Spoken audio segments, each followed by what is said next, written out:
什么人？胆敢擅闯宫门？我乃皇上的笔墨侍书，这块腰牌是皇上亲赐的。你等一下。哎，能让他进去吗？听说这个职位撤销了，将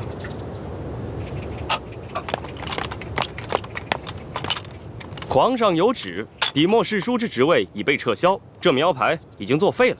你是说，皇上不肯见我，连宫门都不让我进吗？没错，听说你以前很受皇上恩宠，可现在皇上连见都不想见你一面，还不快走！再敢在宫门口喧哗，我等就对你不客气了。龙小弟，不，皇帝陛下，原来这才是你我真实的距离。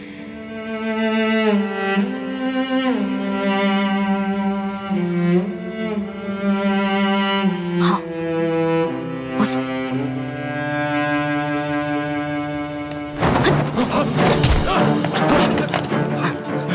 追！站住！别跑！站住！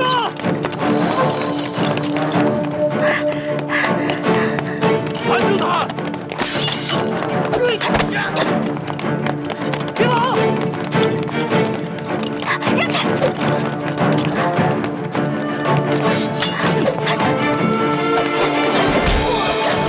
好孙子，这丫头只可生擒，不可伤的。闪开！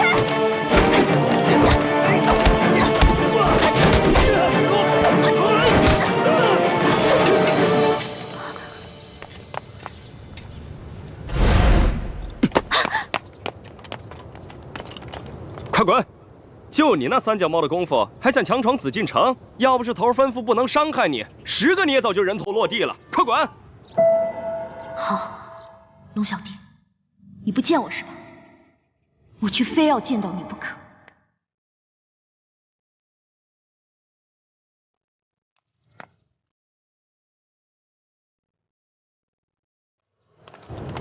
哎呦，李公公啊，您老是什么时候出去的？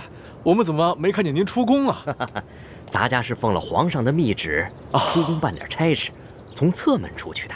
如今这差事办完了，自然就走正门了。你们怎么能看得见呢？公公辛苦了。好说好说，改天请你们大家喝茶。谢谢公公。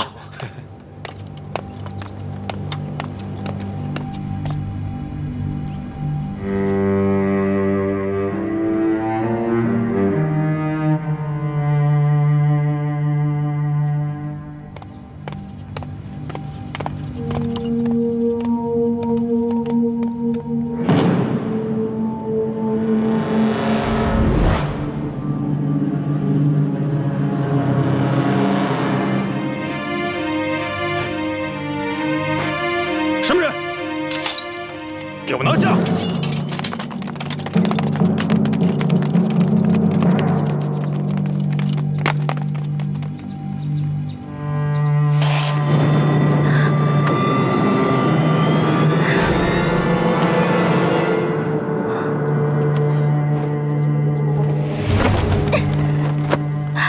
李公公，是我。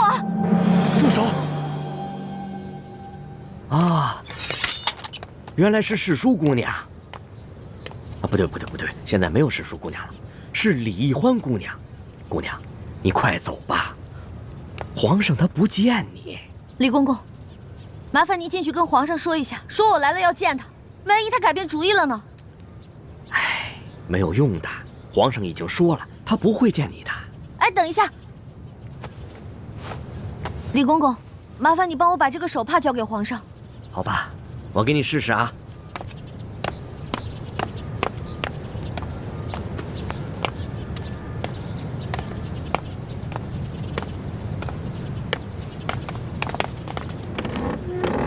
龙小弟，以前我可以随时见你，我的每一次出现都会给你带来惊喜。可是如今，我们却已是咫尺天涯，这道门槛，我再也跨不进去了。易欢姑娘，皇上还是不愿意见你。那我的手帕呢？啊，你的手帕皇上留下了，皇上让我把这个还给你。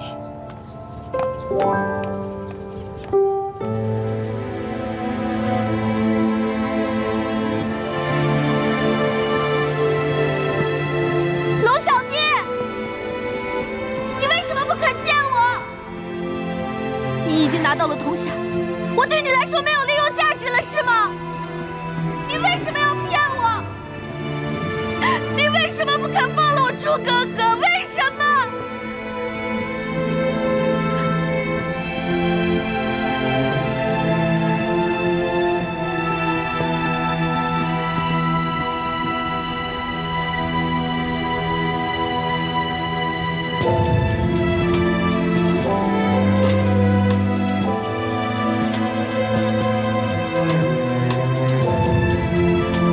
皇上有旨，送李欢姑娘出宫。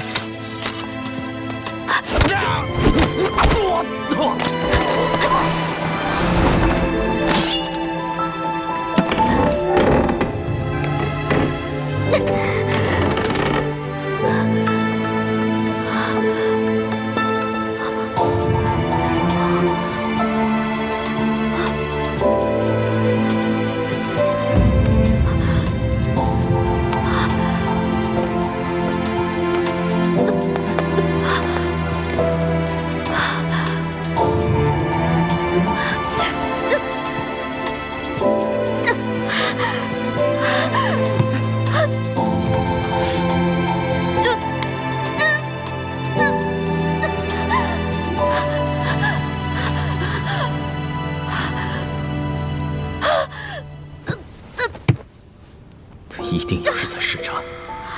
玄烨，你万万不可信我。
李德福，在，把这个拿去还给他。这。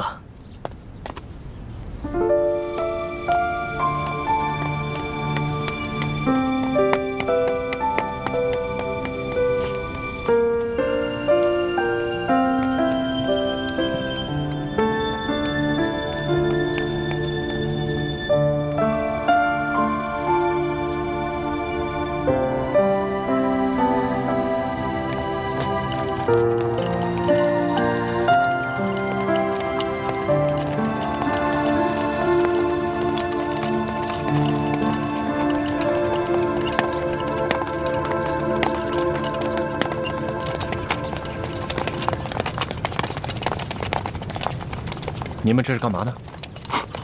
义父，这李欢假扮成李公公闯进宫来，说要见皇上，被皇上轰了出去。没想到他居然一下子晕倒了。哦，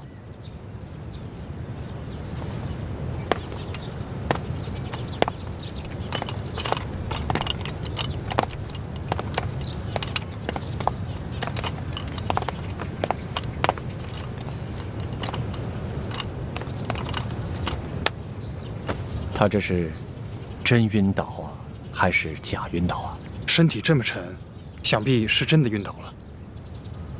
不过我听说他以前就有着头疼晕倒的毛病。对，听说他上一次晕倒了，皇上亲自守了他1天1夜呢。住口！别乱嚼舌头。皇上怎么可能为了一个女反党守上1天1夜呢？是卑职多嘴了，索大人恕罪。行了，把人抬走吧。这。大赛，来。怎么了，义父？一会儿你们把他抬到紫禁城外，你要想办法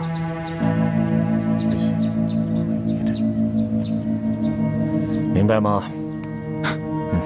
义父放心，这事儿包在我身上。去吧。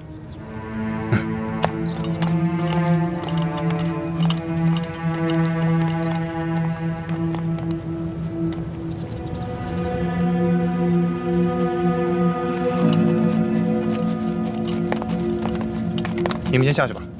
这。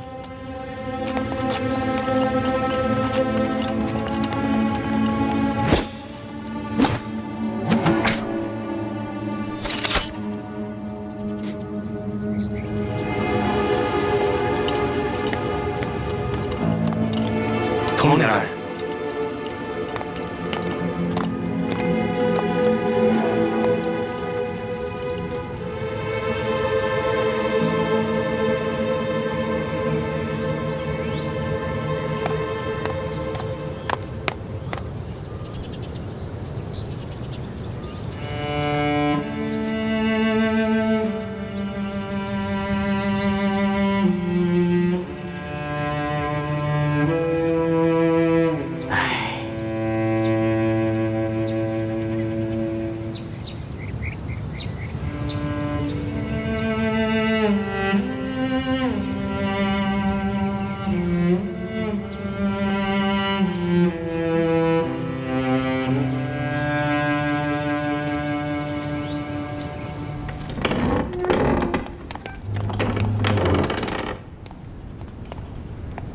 东西还给他了吗？回皇上的话，奴才已经把荷包放在了易欢姑娘的身上。如果她还能醒过来的话，应该能看见。你说什么？她不是装晕的吗？她不应该出了宫就活蹦乱跳的吗？皇上，易欢姑娘这次可不是装的，她真的晕倒了。听说她今天闯了2次宫，跟侍卫们交了2次手，可能是用力过度，身体发虚，诱发了她头痛的隐疾。奴才追出去以后，发现她躺在树下。奴才过去，探了一下她的鼻息，还有点微弱的气息，也不知道还能不能醒过来。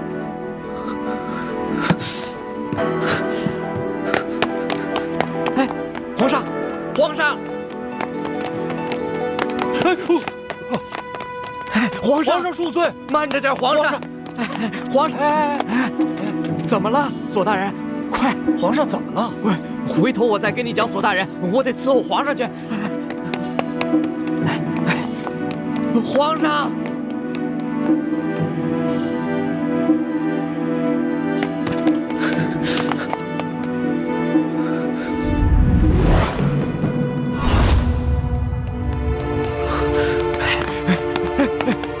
皇上，慢点儿！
伤他爱他的眼。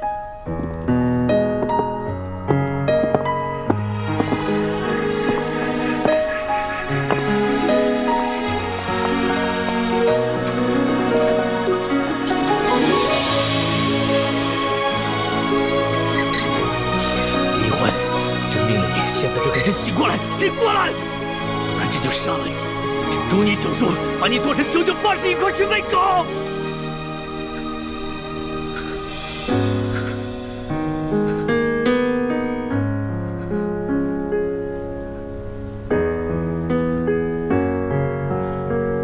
骗子！你这个骗子！你必须给朕醒过来，然后告诉朕为什么。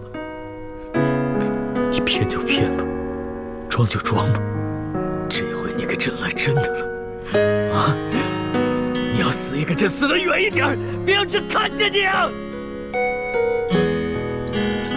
我知道，你就是看朕好欺负，对吧？你觉得朕拿你没办法是不是？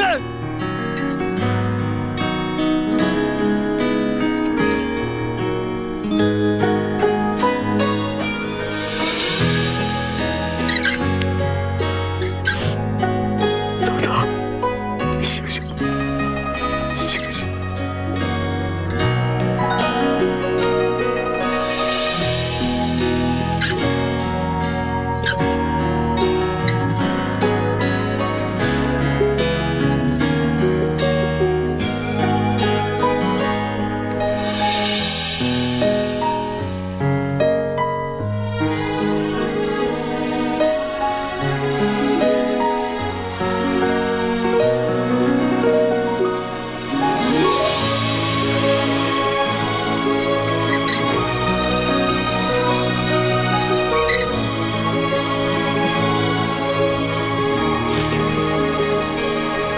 你要把我扔出去喂狗啊？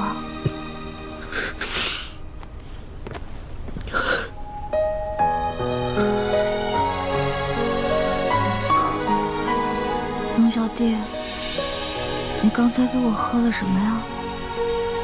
还能是什么？当然是毒药了。毒药不是甜的吗？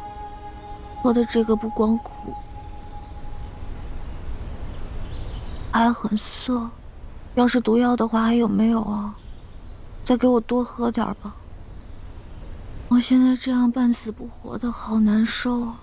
朕就是要你难受，和朕一样。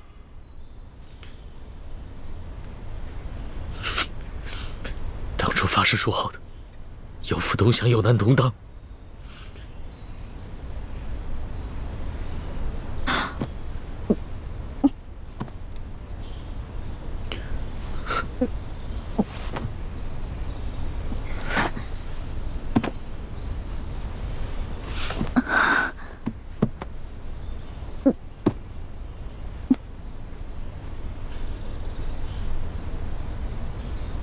你不是说你不想再见到我了吗？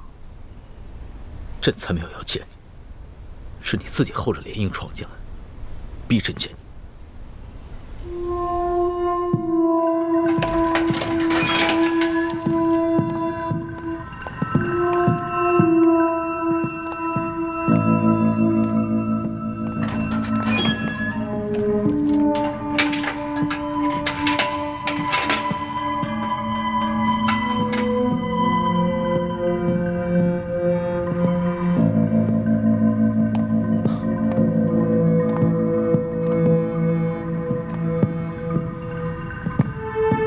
大师兄，你的伤好些了吗？托叶赫大人的福，死不了。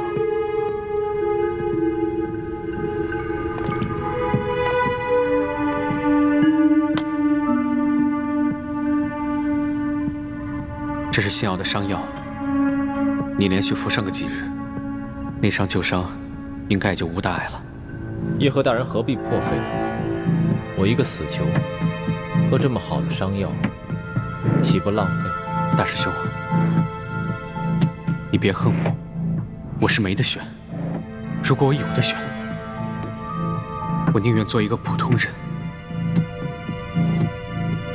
你现在说这些，还有意义吗？是没有意义。我知道你恨我，我也恨我自己。你现在痛苦，是因为小师妹已经不爱你了，可你还可以爱她，而我连爱她的资格都没有了。不，你错了，我也没有资格去爱她。你怎么会没有资格爱她？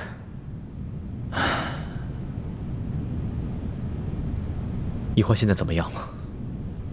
他还好吗？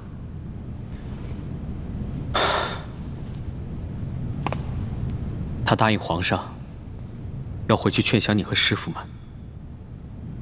皇上放他回去了。想不到，他为了康熙，居然做到这个份上了。义父和师傅们不可能投降大清，我更不可能。是啊，要我说，欢妹还是太单纯，太幼稚了。她回去发现你失踪了，就回来和皇上要人，皇上不肯见她，她强行闯宫，结果诱发了头痛的隐疾。那她现在怎么样了？不知道。皇上抱她回永乐斋，并召集了所有的太医，为她诊治。大师兄，其实皇上很爱小师妹，如果没有了你的存在，想来小师妹也一定会过得很幸福。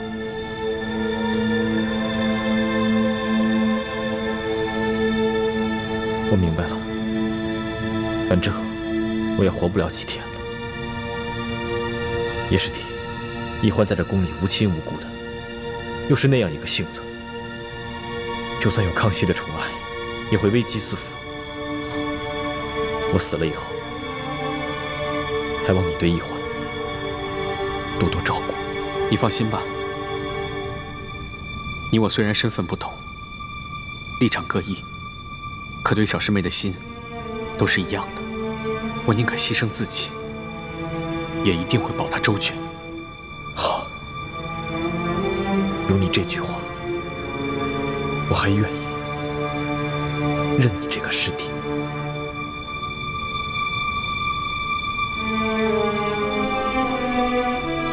你回去之后，是否有履行对朕的承诺，劝降李定国等人？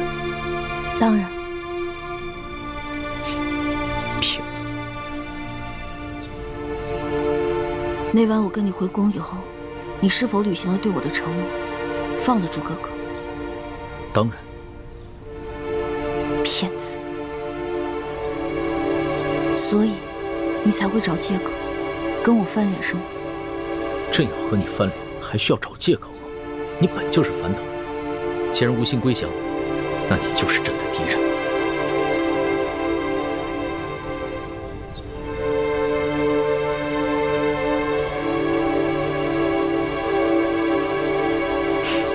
既然你要自投罗网，那就永远不许离开。从今以后，你只能待在永乐斋，哪儿也不许去，除了朕，谁也不许见。那你不如把我的双腿砍掉，顺便在那链子把我给锁上，不就行了吗？朕不会再听你的话了。你说的对，朕不再是你的龙小弟，你也不再是朕的老大。朕不会砍了你的双腿，也不会用链子把你锁起来。朕有自己的主意。来人！奴才在。传旨，把整个永乐斋的门窗都用铁栅栏封起来。这。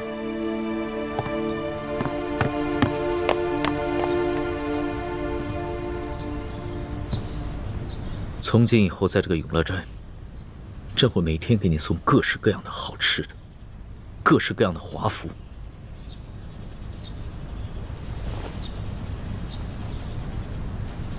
你想要什么，朕都都会给你，除了自由。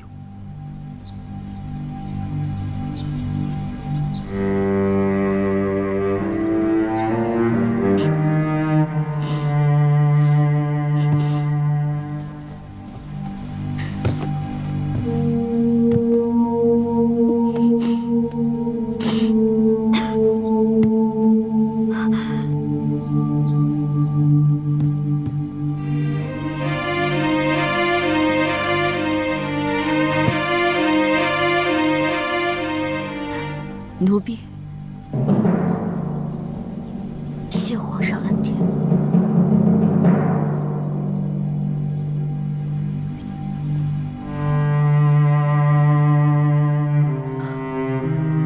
皇上，其实您大可不必把这儿变成您的大鸟笼子。奴婢想过了，只要你能放了奴婢的猪哥哥，奴婢就一辈子陪着你。一辈子在这笼子里坐牢。朕已经说过了，朕没有抓你的猪哥哥，这不是你。黄花张嘴就来。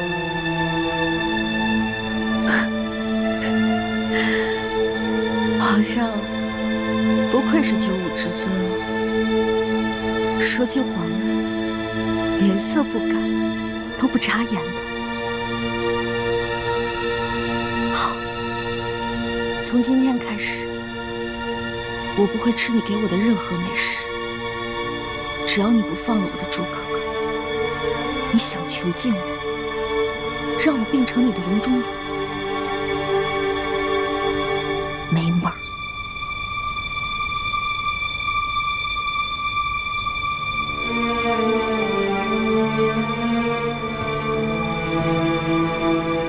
李欢，不要挑战朕的耐心。好，那我们就再赌一把，看谁能赢。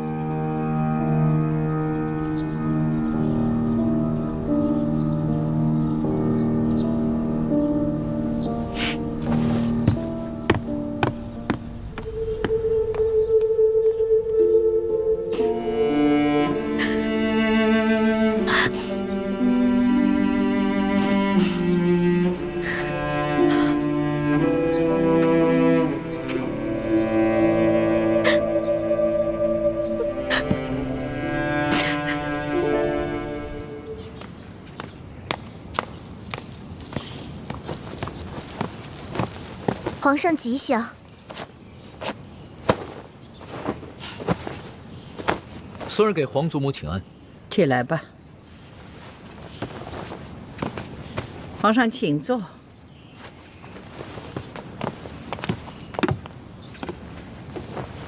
听说这个李易欢又闹绝食了。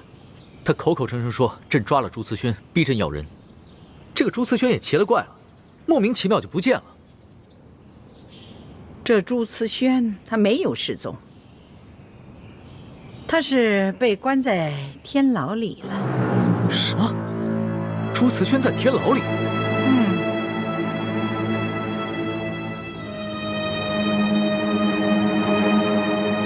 又是索图背着朕干的好事，是不是？妾身冤枉，妾身的叔叔岂敢抗旨欺君呢？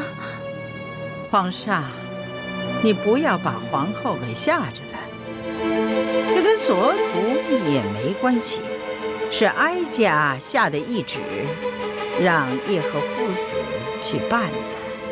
皇祖母，你……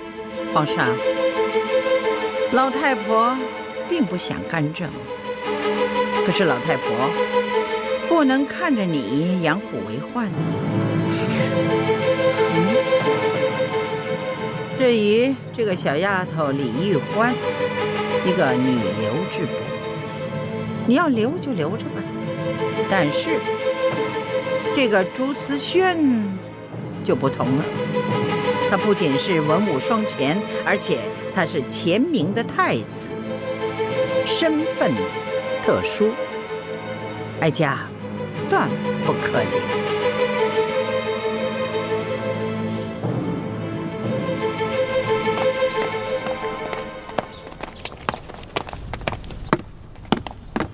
皇上吉祥。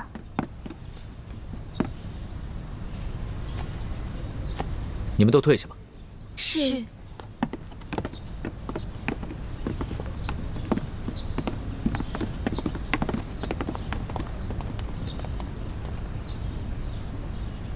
你在缝什么呢？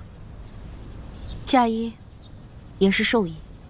那日没能跟朱哥哥拜堂成礼，如果皇上肯恩准我穿着这身嫁衣，跟朱哥哥一起上刑场的话，那奴婢感激不尽。如果皇上不肯恩准的话，那奴婢只能穿着这身嫁衣，去黄泉路上，跟朱哥哥相会，完成那日未完成的婚礼。你这是真跟朕犟上了。皇上贵为天子，可以为所欲为，乃至掌握了世间所有人的生杀大权。不过，皇上，您只能杀了我这个乱党，却不能阻止我这个乱党自杀。朕跟你说过了，朱慈轩不是朕下令抓的，是太皇太后下的懿旨，是你的叶哥哥执行的，与朕无关。我知道，而且我还知道，7日以后，太皇太后就要处决我的朱哥哥。不过我不怨皇上，我的生死跟皇上也没有关系。我只希望我能挨得过这7日，可以跟我的朱哥哥一同共赴黄泉。你为何要如此逼朕？你有没有在乎过朕的心呢？在乎过皇上的心？没有，从来没有。就算为皇上挡刀子，救皇上的命，那也不过是演戏罢了。不过您不用生气，再过7日，等奴婢死了之后，这世上就再也没有人敢惹皇上生气了。离婚，朕恨你，朕恨不得一口一口生吃了你。你骗了朕大半年，朕放了你，你自愿随朕回宫，又自愿为朕去选降，朕信了你。可是你又骗了朕，是你先出尔反尔，现在你装出一副被朕辜负、伤心欲绝的样子给谁看呢？皇上，我都可以相信你没有抓我的朱哥哥，为何你不肯相信我？那日当时就在这个房间，我们说过的话你还记得吗？不论如何，咱们2人一定要互相信任，互相扶持，永不相依，永不相害。互相信任，互相扶持，永不相依，永不相害。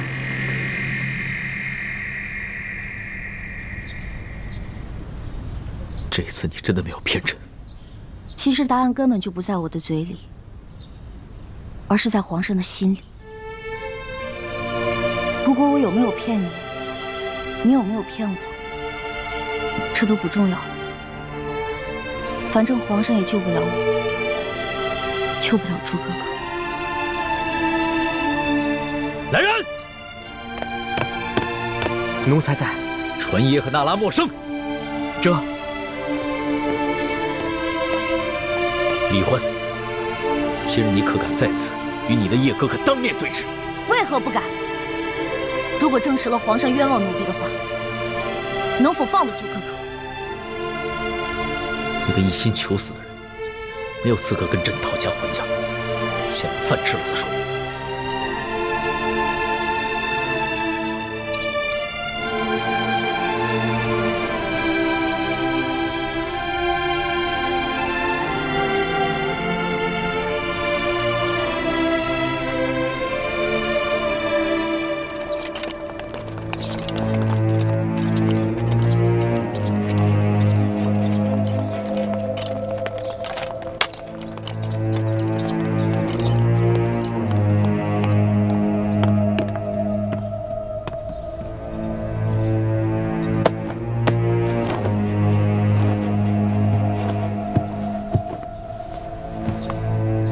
奴才叩见皇上。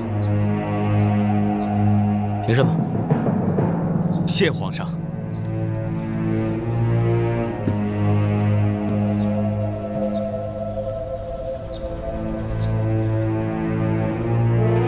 朕身边之人，你可认得？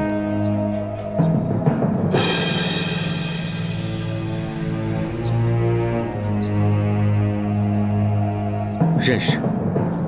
此人乃明中国乱党李易欢。现在，当着李易欢的面，你给朕说一句实话：那日在慈宁宫中，你父之言可有欺君？这，若是你现在说出实情，朕还可以借我不救；若你还想着欺君，那你就是罪加一等。皇上开恩，奴才的阿玛并非有意欺君，只不过因为太皇太后有懿旨，所以奴才的阿玛才不得不隐瞒实情。把你知道的事情都说出来给朕听听。奴才遵旨。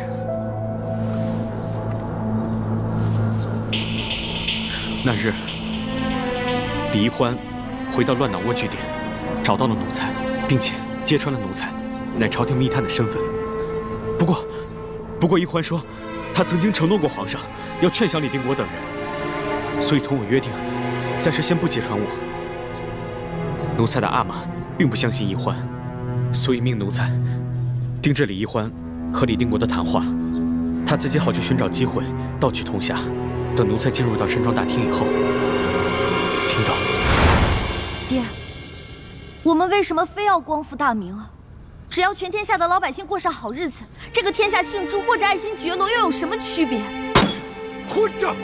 你竟然说出如此大逆不道之言！爹，从小到大你都教育我，说大清朝廷是如何的残暴无道，朱明天下才是正统。只有让朱哥哥当上皇上，全天下的老百姓才有好日子过。但是在这大半年里，我跟康熙相处的大半年里，我看到的康熙，他心里不仅有朝廷，还有全天下老百姓和他们的疾苦。他励精图治，他是一个好皇帝啊！住口！靖王，靖王，不要！当时李定国十分愤怒，差点就要杀了易欢。至于后来奴才父子身份的暴露，其实也是因为樊篱根据过往之事加以推敲，与李易欢并无关系。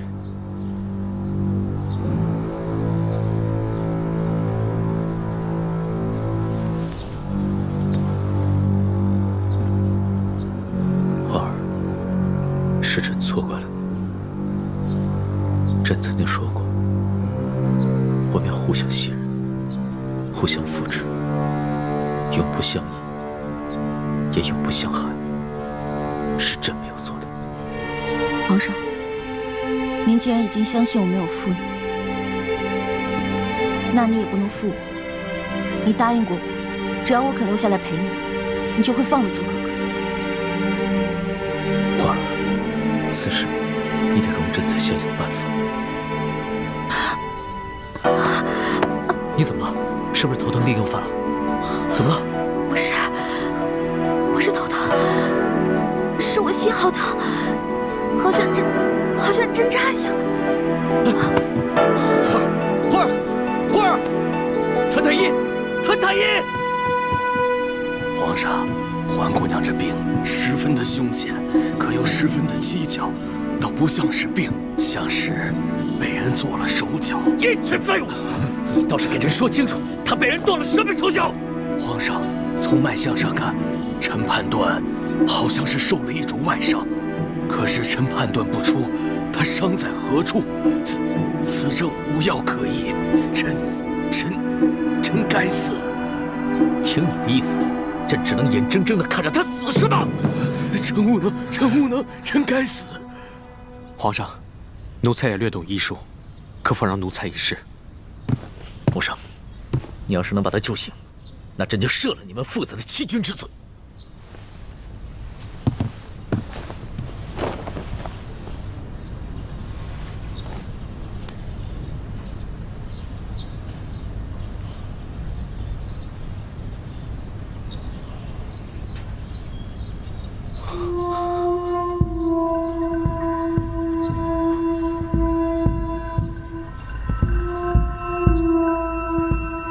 怎么样？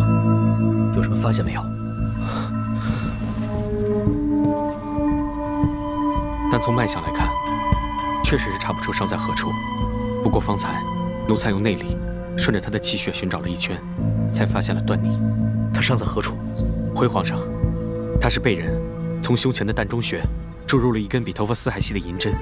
这枚银针顺着气血在他的体内游走，如果稍有不慎进入心脏或者大脑，恐怕他就会当场毙命。寻常仵作是查不出死因的，多半都会以为是暴病而亡。对了，他在晕倒之前说他心口疼，应该就是因为那根银针卡在了胸前某个要害之处。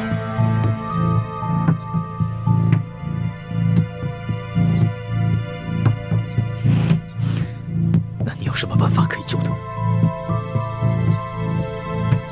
办法倒是有一个，不过要找一个内力极强的内家高手，用内力顺着气血经脉，把那根银针逼回到胸前的膻中穴，然后再给逼出来。不过这种方法极为凶险，因为人体内的血脉粗细不一，百折千回。如果稍有不慎，那根银针就会顺着气血进入心脏或者大脑，那一换就……而且这期间过程极为凶险。就算最后成功把银针逼出了，那施救者也很可能因为内力丧失过多，变成一个废人。皇上，这等内力高手十分罕见呐！既然是好不容易练出的内力，又岂肯耗给他人呢？众生之下必有勇夫。皇上，你马上给我召集宫里所有的侍卫，挑选内家高手。皇上不可，宜欢不是寻常女子，她自幼习武，多少也有些内力。这施救者还必须与她习的是同门的功夫，否则施救者的内力会与宜欢的内力相排斥，情况恐怕会更加危险。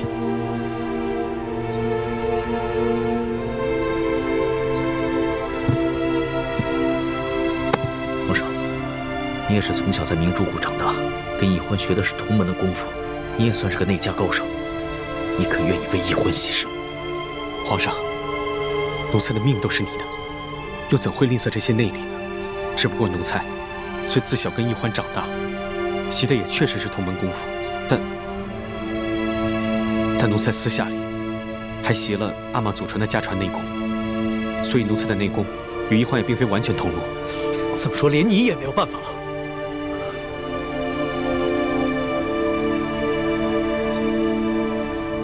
奴才虽然心有余而力不足，但另有一人，同宜欢习的也是同门内功，并且他的武功还远在奴才之上。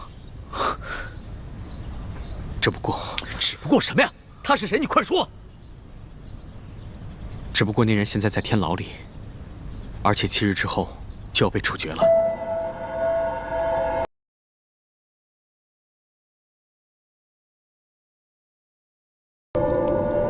朱思轩，你的伤势怎么样？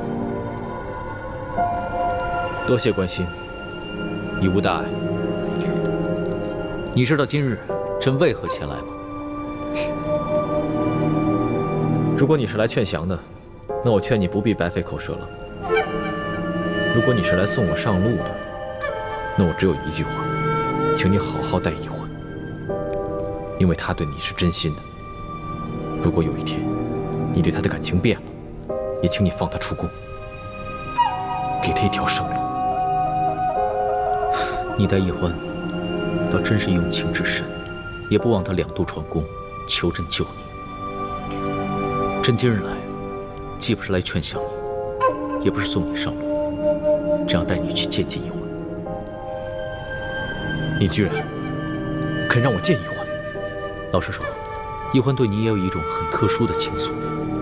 朕并不想让你们俩见面，但是他现在受伤了，受了一种很奇怪的外伤，十分危急，连太医都束手无策。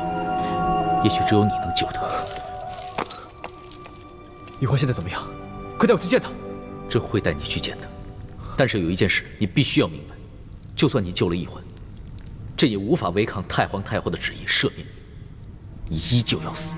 你以为我会用宜欢的命谈条件吗？那你未免也太小看我和我对宜欢的感情了。好，希望朕没有看错。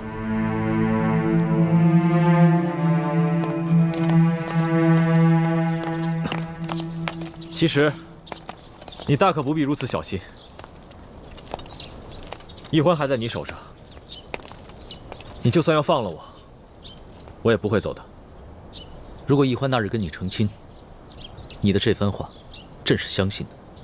但是易欢那日抛弃了你，跟朕走，朕也是一个男人。朕不知道在你的心里，现在究竟是爱他多一点，还是恨他多一点。看来，你还是不了解我。朕曾经自以为很了解你，欣赏你，甚至相信你。可结果，曾经我和你一样，要的是千秋大业，自然会不拘小爱。但心里，我也和你一样，都有自己放不下的人。好，易欢终于有救了，还不快走！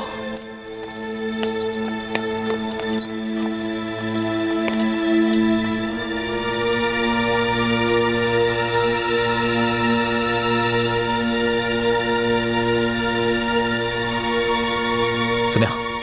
你可有把握？若在以往，我有70%把握，可如今我重伤未愈，只剩下了5成。那有什么办法可以尽快治好你的伤？朕宫里的灵丹妙药随便你用。来不及了，银针随时可能顺着他的血脉进入心脏或者脑中，已经等不及我慢慢养好伤了。皇上，他重伤未愈，便为易欢疗伤，已经不仅仅是冒着内力全失变成废人的风险，可谓是九死一生。朱思轩，你到底是救还是不救？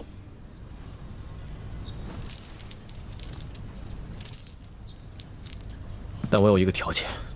朕知道是什么条件，朕答应你，只要你救醒了易欢，朕饶你不死。太皇太后那边，朕会帮你求情。你错了，你不必帮我求情。我的条件是，你一定要找出那个暗算易欢的人，杀了他。朕也想找出这个人，把他碎尸万段。可问题是，朕连易欢什么时候中的暗算都不知道，朕怎么查呀？易欢虽然武功低微，但不会连人往他穴道里注入银针都不知道。这只能说明，当时他处于毫无知觉的状态，所以才会着了人的暗算。你不妨仔细想想，近日他可有隐疾发作，陷入昏迷之时。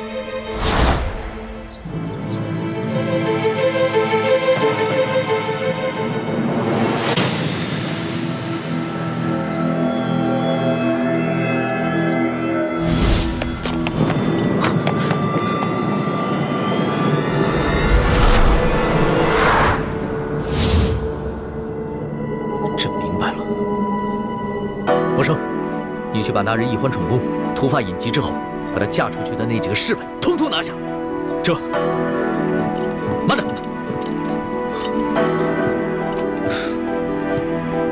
先别着急抓人，查明他们的身份和幕后的关系。注意，行事要隐秘，不要走漏风声。奴才遵旨。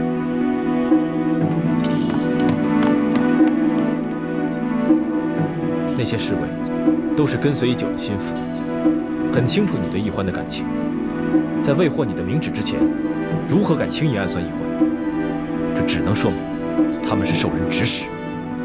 朕明白，待朕查明真相，一定会给你一个交代，也为易欢免除这个后患。好，我相信你。我此番施救，已是9死1生，纵然侥幸活下来，太皇太后也会处死我。到时候，我再也没有能力保护易欢了。玄烨，答应我，好好保护易欢。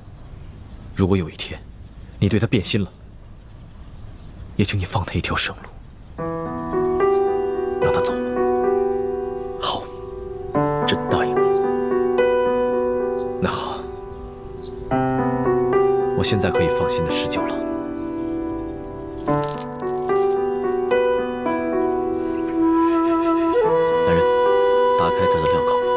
皇上，此人武功极高，若打开他的镣铐，恐怕会危及到皇上圣安，还是请皇上先行离开。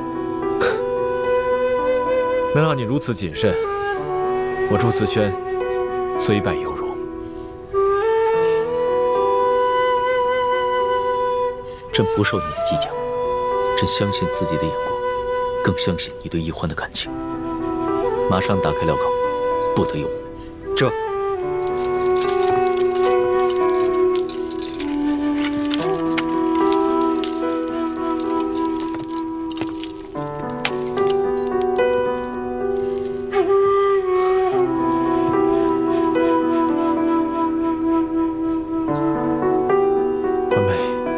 虽然你心里已经没有我这个猪哥哥，但我仍然愿意为你而死。我死了，朱明联盟就不存在了，所有人也不必再活得那么辛苦。你想让全天下老百姓都免于战祸的心愿，终于可以实现了。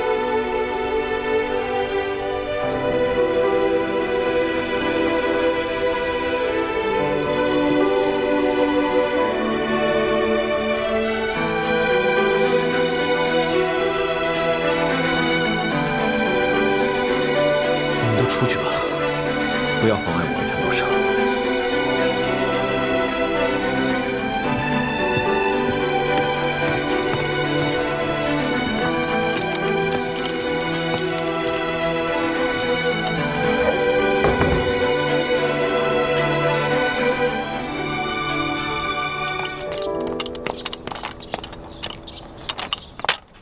皇上吉祥。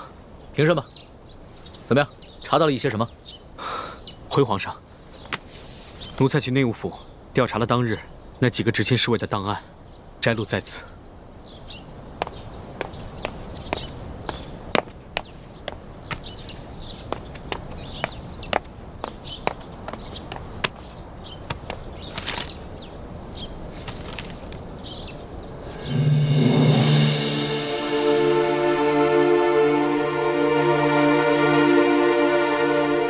皇上。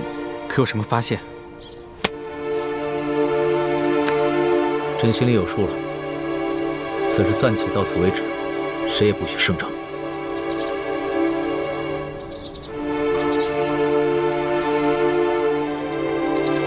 奴才遵旨。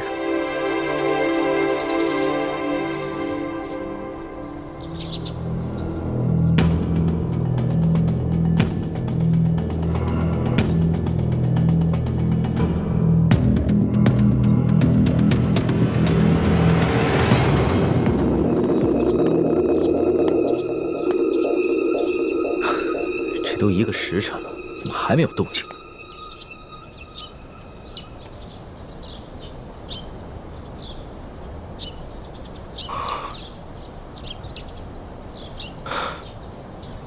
皇上，你看起来也很担心易欢呢。回皇上的话，奴才自幼在明珠谷生活，同朱慈轩、李易欢这些反贼一同长大，多少是有些情谊的。 但是这些情谊，跟奴才所背负的国家大义来说，根本不值一提。你懂得轻重，很好。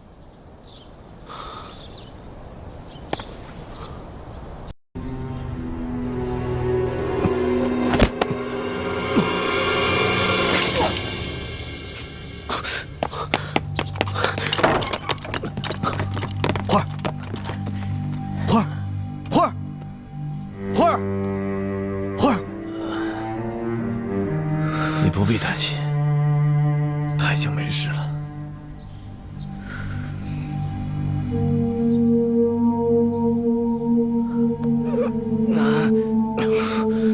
这就是那罪证。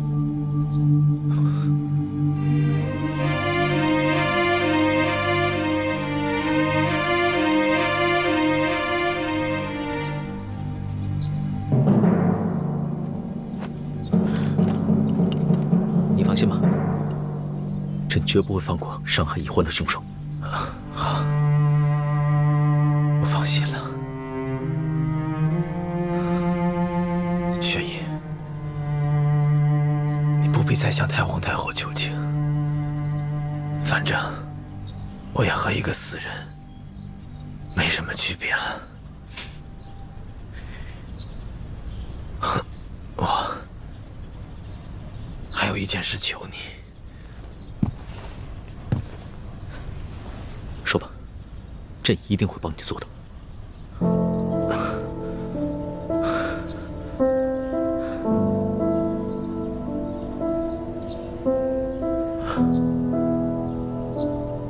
等他醒来，永远不要告诉他，是我救了他。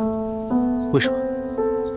其实欢美心里对我未尝没有情意。如果不是你的出现，我和他会是一对神仙眷侣。不过，既然他最终选择的人是你，我又何必让他难过，让他纠结？你现在明白了，我不仅才智不输于你，我对易欢的爱更远胜于你。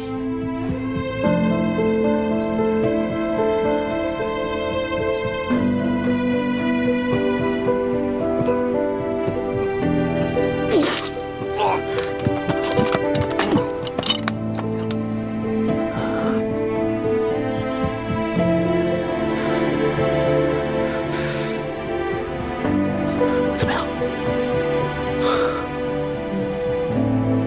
他已经内力全无，变成一个废人了。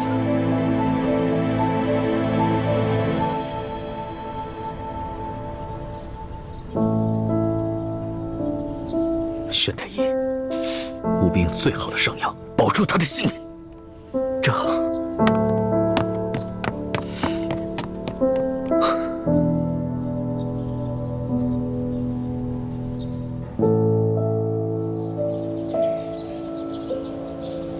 这朱慈轩肯舍命救这李玉欢，那是他们自己的情分，可不是看在你皇上的恩情上。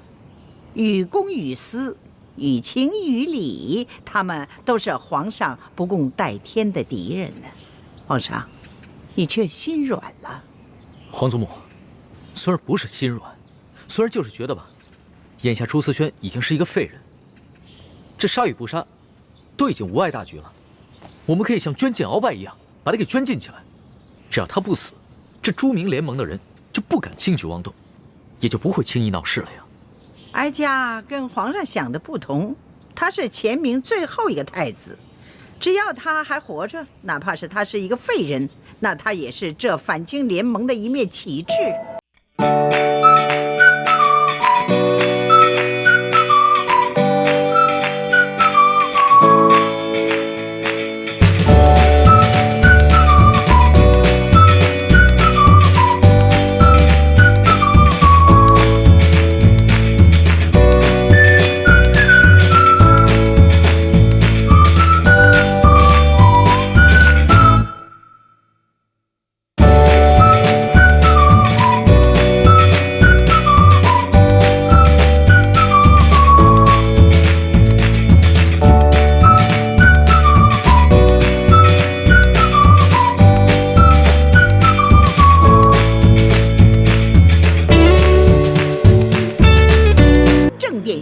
永绝后患。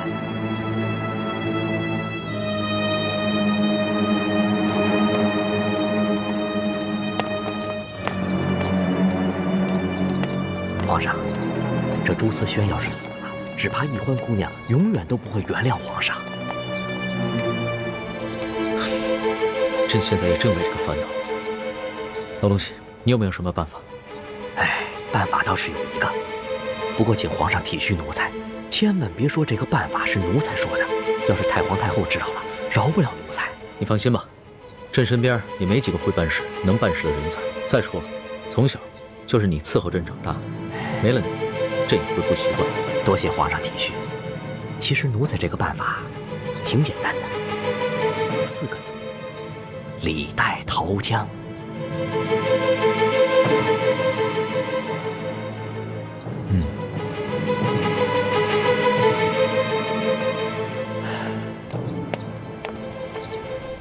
您还是把药喝了吧，否则皇上会砍了奴婢的头的。哎呀，是啊，您快喝了吧。皇上又不是暴君，怎么可能动不动就砍人头啊？没事没事，拿下去吧。皇儿，这句话说得好，朕喜欢听。皇上吉祥。把药给我，你们都退下吧。是。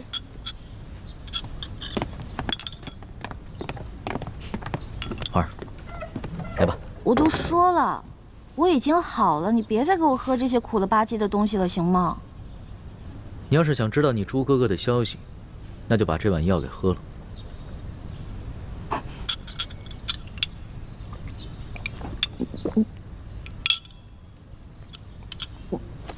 你是不是给我带来什么好消息了？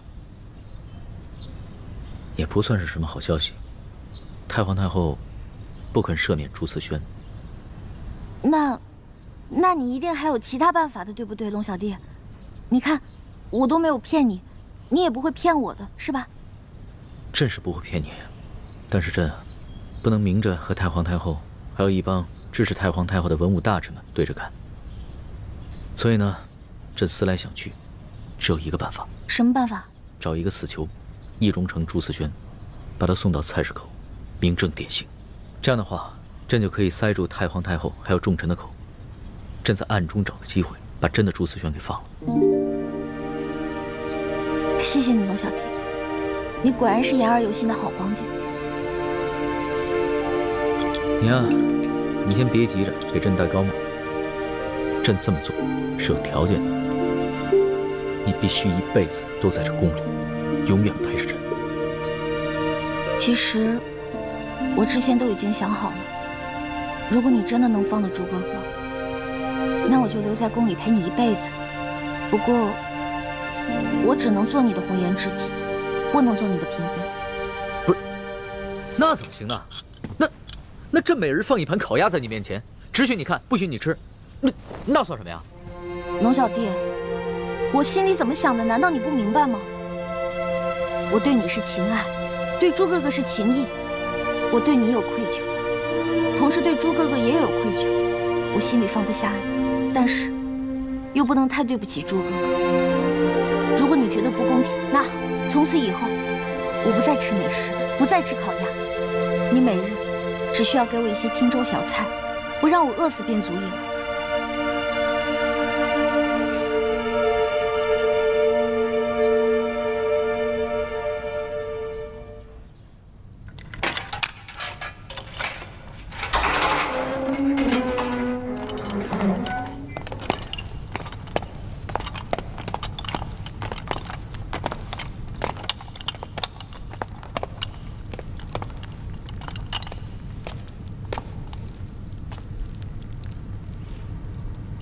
为什么还给他带着镣铐？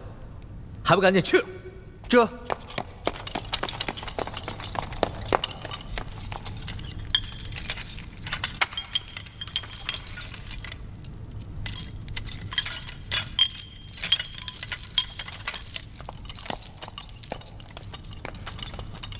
玄烨，反正我明日就要上刑场了，你又何必如此？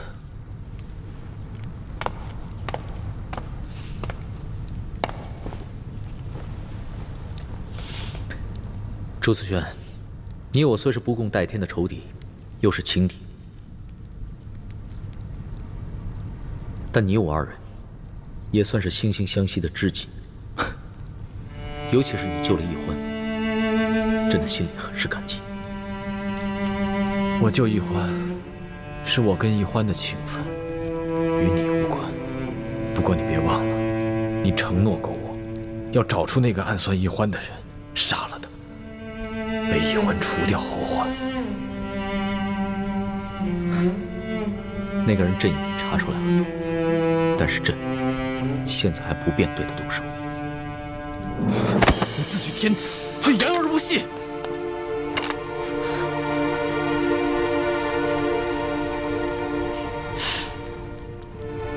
那个人就和阿碧琪和隆德多他们一样，朕早晚处置。但是不能操之过急。朕得先解决你们朱明联盟，平定三藩，收复台湾，朕才能腾出手来治内。朱思轩，你也曾从小学习为军之道，你应该能理解朕的策略。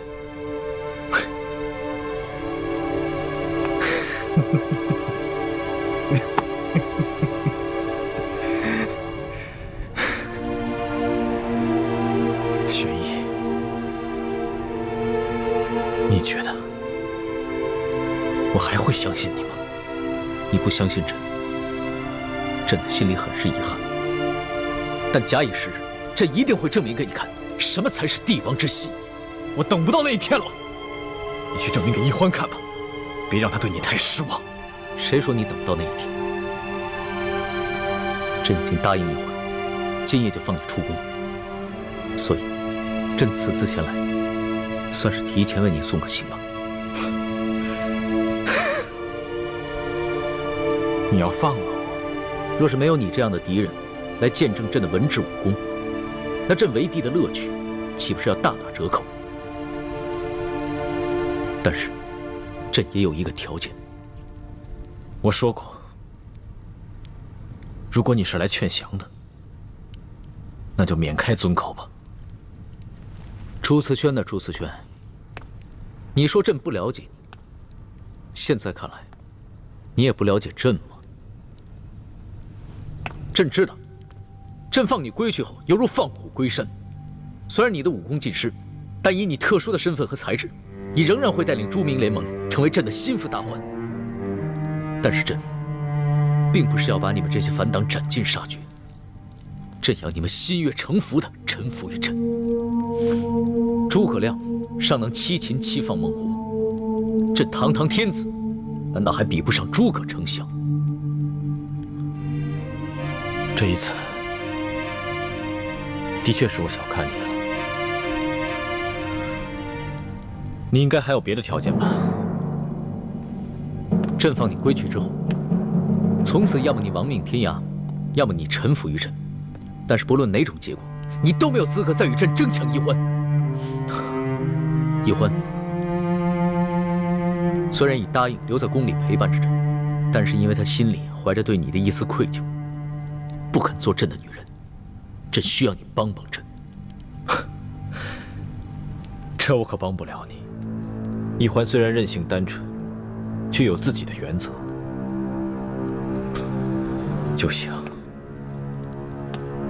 我无论如何也不能让他放弃对你的爱与信任，你也无论如何都不能让他放弃对我的情谊与尊重。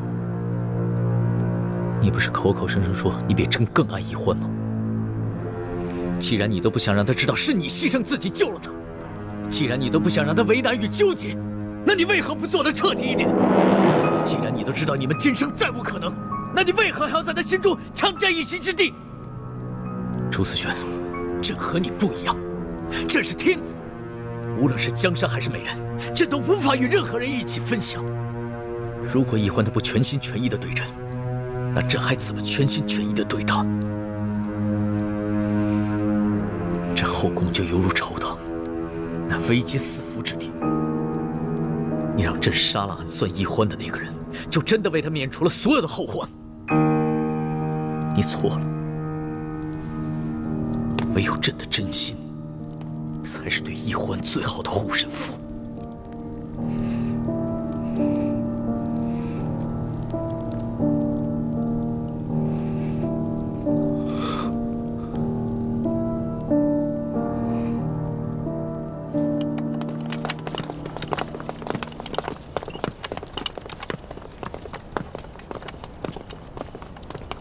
花儿，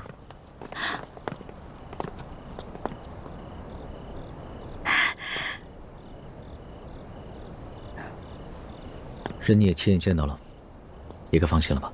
龙小弟，能不能让我单独跟我的朱哥哥说几句话呀？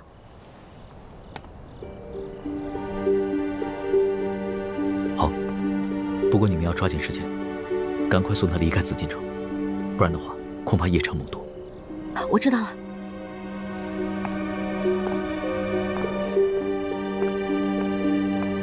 去吧。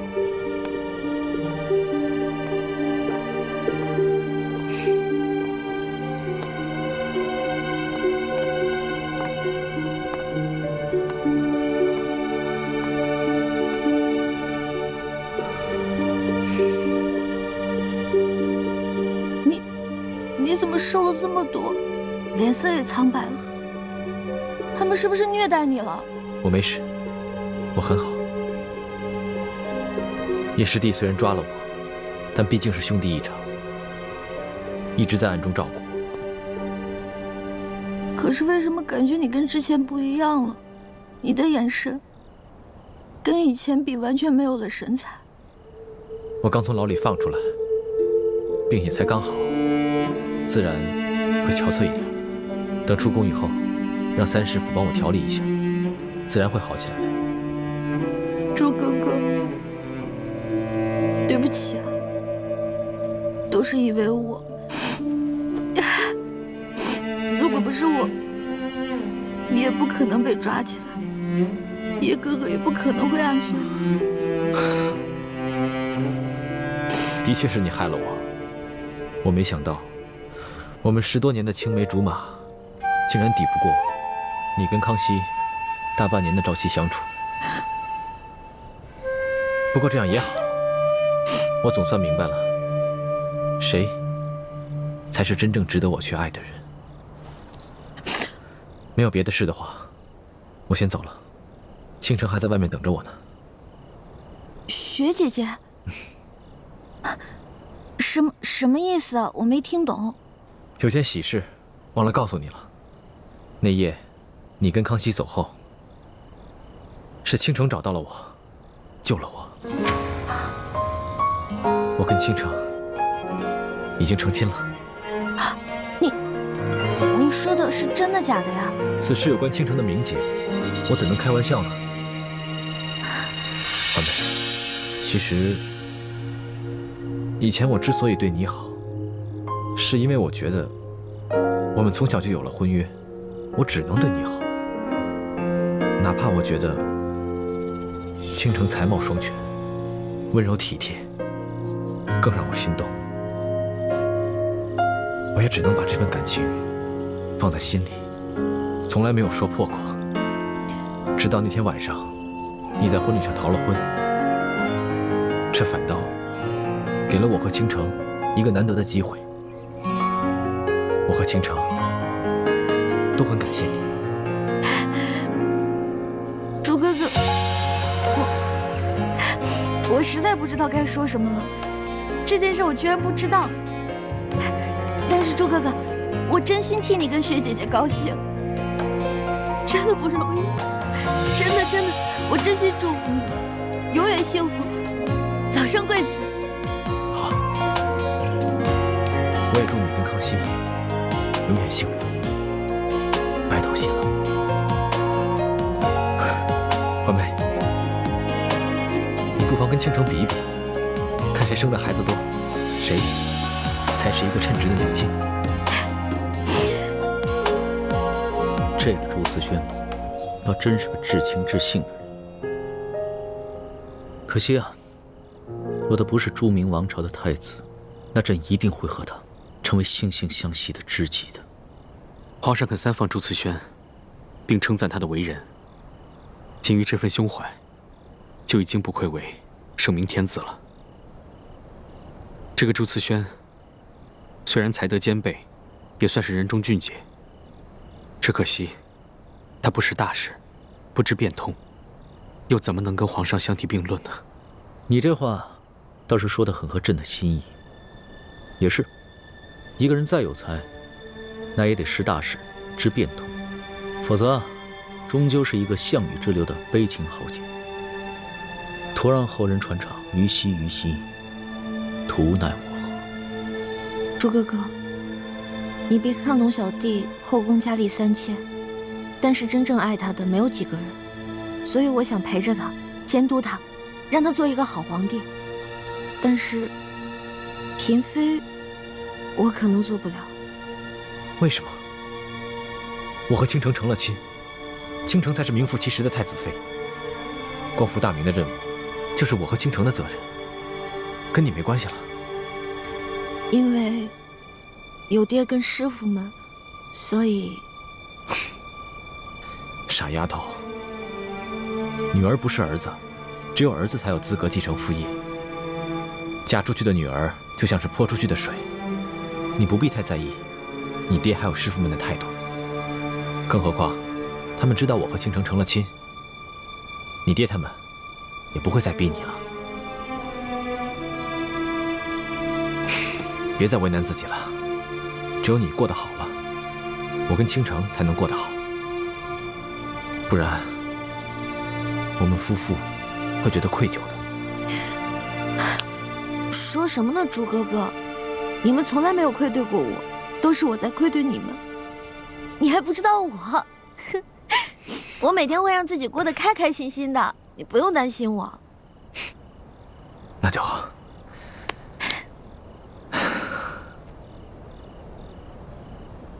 那我们就此别过，各自珍重吧。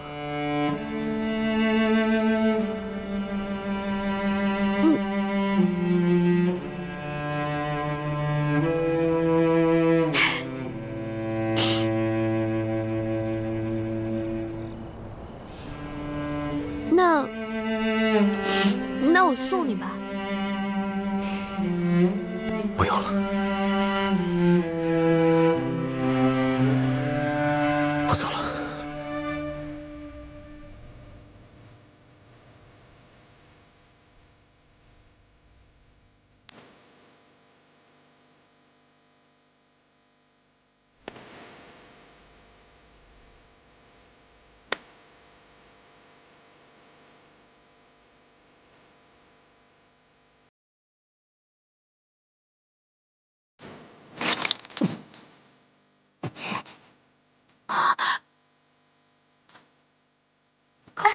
朱哥哥，朱哥哥，你怎么了？我没事。不行，这样我得跟龙啸天说一声，找一辆马车送你出宫。不用了，等出了宫，倾城会照顾我。那我也得亲自把你交到雪姐姐手上，我才放心。而且我还没有当面祝福她呢。等一下啊。龙小弟，你都听到了，朱哥哥跟雪姐姐他们已经成亲了，所以我决定了，我可以做你的女人。真的？你说话算数？当然算数，但是你必须答应我3个条件。好，你说。第一个条件，我相信你是个好皇帝，但是我不知道该如何劝服我爹跟师父们不要光复大明。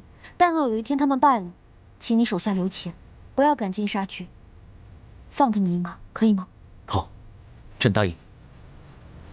第二，如果你答应我的做不到，比如整顿吏治、废除特权、圈地等恶政，没有让老百姓过上好日子，那时候你就不是个好皇帝，我随时都可以离开你，你不许阻拦我。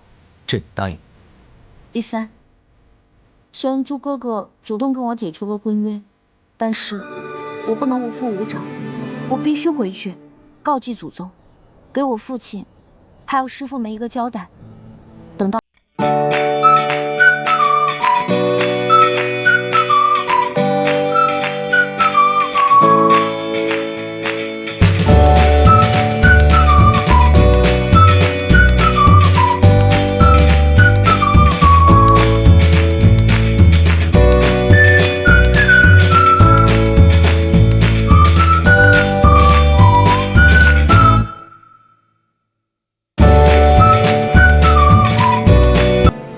我过不了我心里这个坎儿。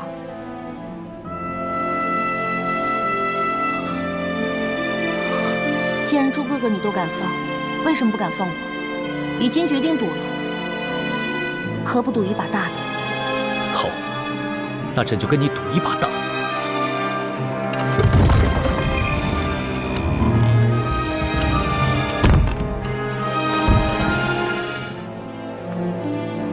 你拿着这面令牌，下次进宫见朕的时候，就不会有人阻拦了。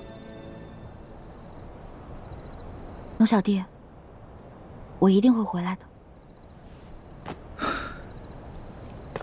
记得我们的约定，互相信任，互相扶持，永不相疑，永不相害。嗯，我走了。走吧。朱哥哥，走吧。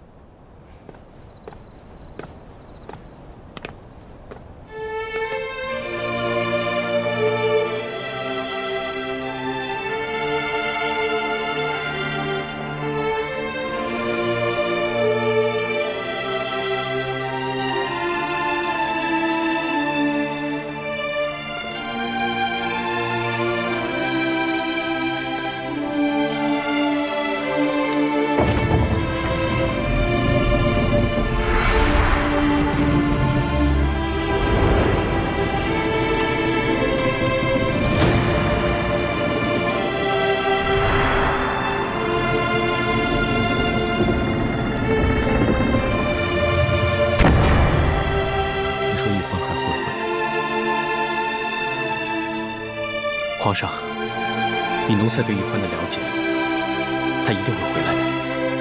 朕又是在异常豪赌。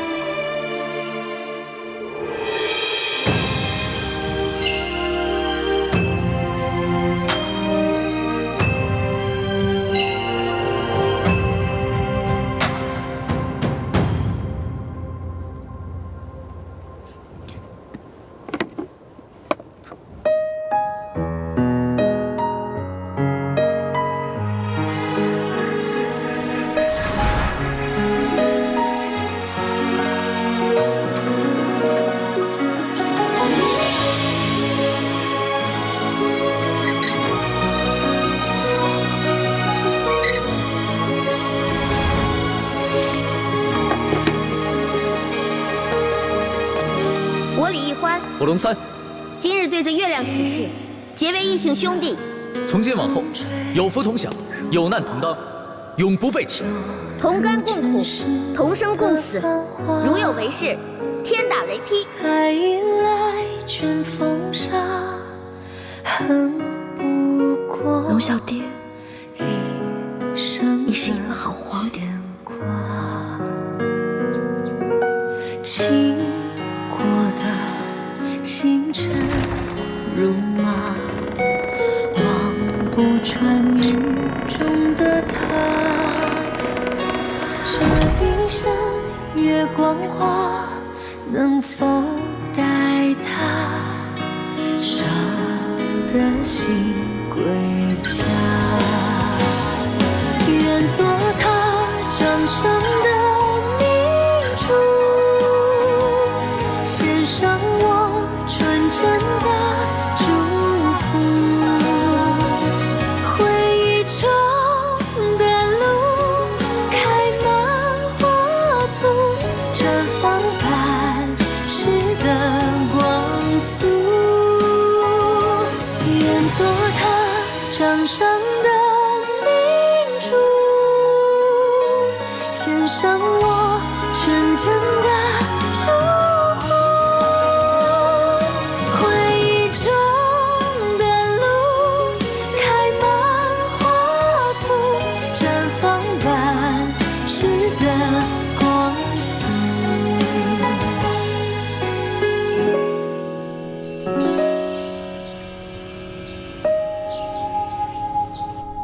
什么？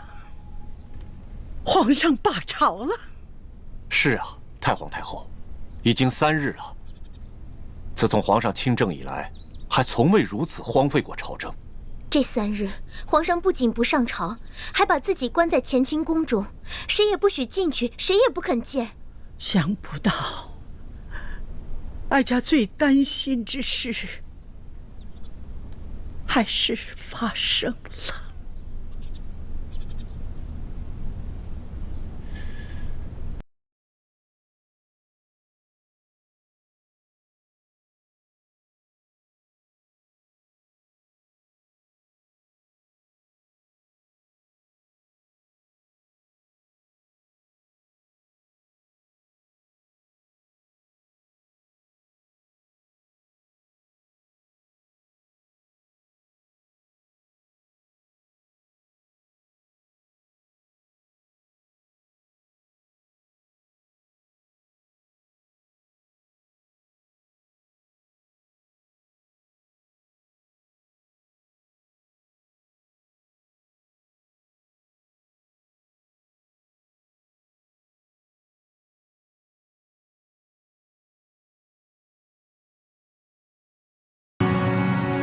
玄烨，咱们祖孙2人有3天没见了，你还好吗？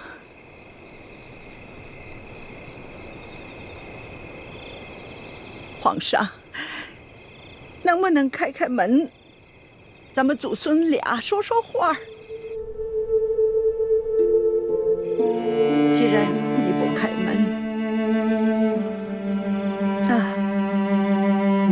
着门说2句可以吗？爵爷呀，你现在这个样子，让祖母不得不想起你那皇爷爷。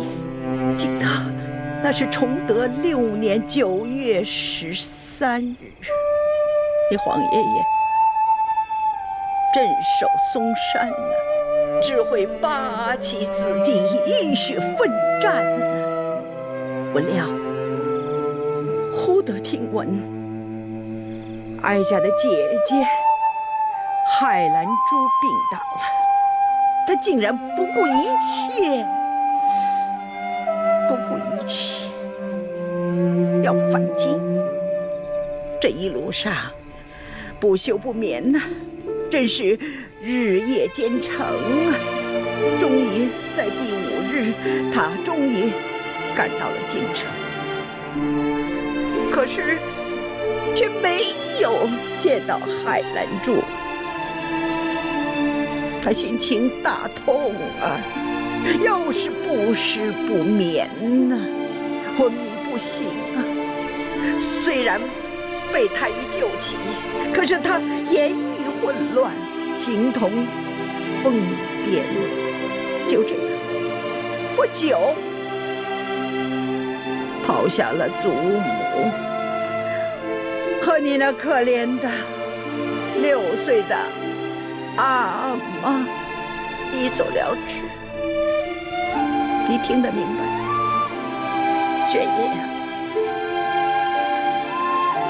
那还是大清出兵的时候，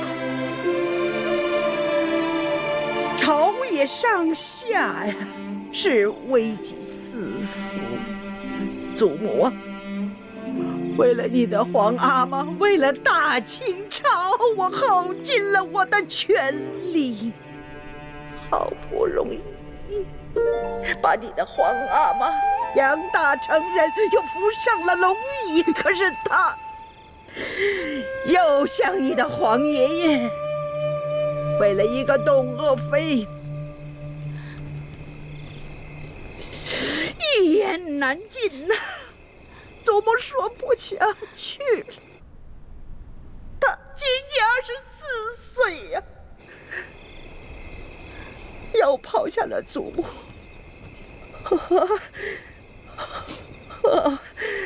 不到8岁的你一走了之。皇祖母青年丧父，中年丧子，你说我苦不苦啊？尽管这样，我还是满腔热忱的，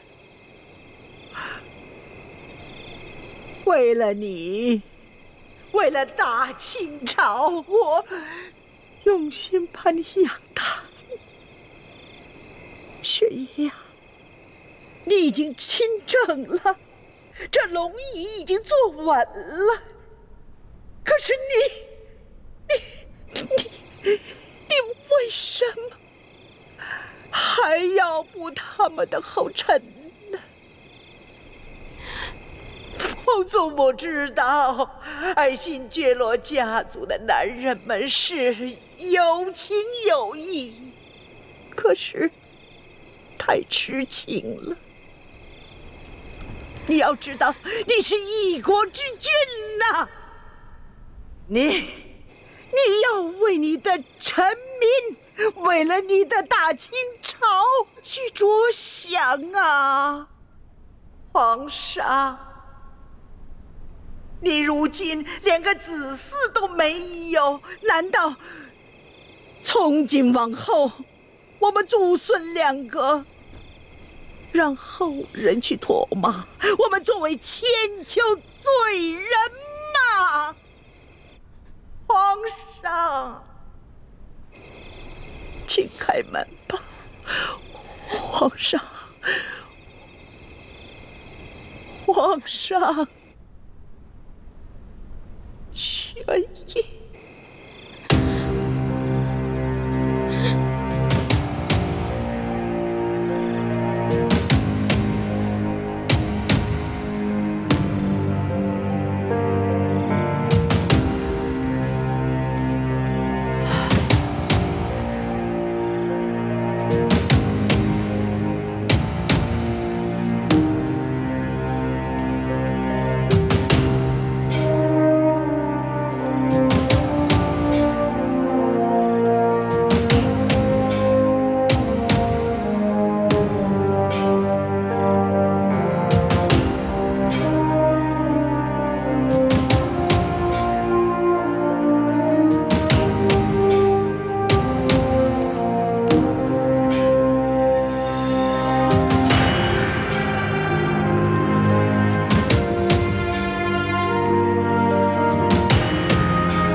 时光催尽方可叹，一生的缘，将心留于人世间，受我乾坤。闲风雨自在云端，花开之间，留蝴蝶掌心清泉。天与地开在眉间，弹千秋，万世欢颜，书几许情愁。